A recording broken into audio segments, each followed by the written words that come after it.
Səhiyyə Nazirliyinin mütəxəssis eksperti Zakir Quliyev isə bildirib ki, COVID-19 pandemiyasından sonra özündə hər hansı bir narahatlıq hiss edən, qızdırma, öskürək olan vətəndaşlar dərhal panikaya düşürlər ki, bu da koronavirus pandemiyasının həyatımızda yaratdığı bir travmadır.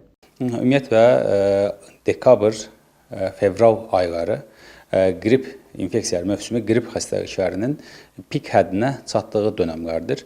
Yəni hər zaman əslində bu rəqəmləri biz görə bilirik və bu virus infeksiyaları çoğu insanda dediyimiz kimi yüngül gedişli ola bilər.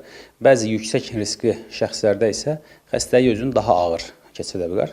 Bu nəzərə alaraq artıq Səhiyyə Naziri tərəfindən ölkəmizə Avropanın qabaqcıl firmalarının istehsal etdiyi qrip əleyhinə vaksin gətirilib və bu da artıq bildiyimiz kimi vətəndaşlar arasında tam ödənişsiz şəkildə insanların xidmətinə verilib. Bir nömrəli uşaq poliklinikasının sahə həkimi pediatr İlhami Rəsulova isə uşaqlar arasında yayılan virus infeksiyaları ilə əlaqədar valideynləri təlaşa düşməməyə və vaxtında həkimə müraciət etməyə səsləyib.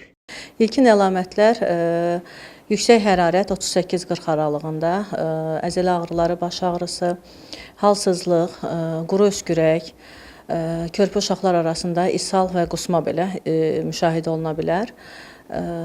Təşvişə düşməkdənsə həkimə müraciət edib həkimlə daha sıx əlaqədə olmaq lazımdır ki, lazımsız dərmanlardan istifadə olunmasın.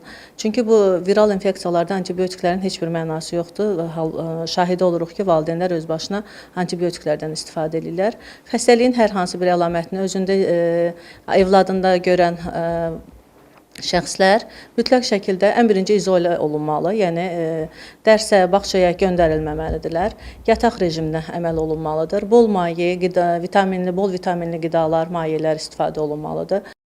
Pediatr əlavə edib ki, sağaldıqdan sonra uşaqların bərpa prosesi üçün qidalanmasına fikir vermək lazımdır. Qidalanmada fast foodlar əvəzinə evdə hazırlanmış bol vitaminli tərəvəzli suplar, içkilər istifadə edilməlidir.